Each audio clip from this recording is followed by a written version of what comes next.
Hi guys, welcome back to our YouTube channel. So in this tutorial, we're gonna learn how can we create a vertical constraint in Autocad.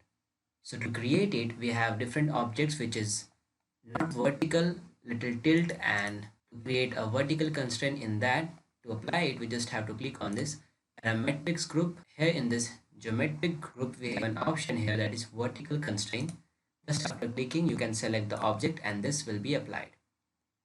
Even if you having any object connected with this object, then the another object will be aligned with respect to the object that you have selected. Again, if you can see, I'm selecting and it is applied. This way guys, you can apply vertical constraint in AutoCAD. Hope you like this video. Thank you. If you really like the content, then please like the video and click subscribe to see more videos like this. And don't forget to share this video with others. You can find the link to complete basics to advanced Excel tutorial in the description below, or you can visit mahagurus.com to see lots of other software courses. Thank you.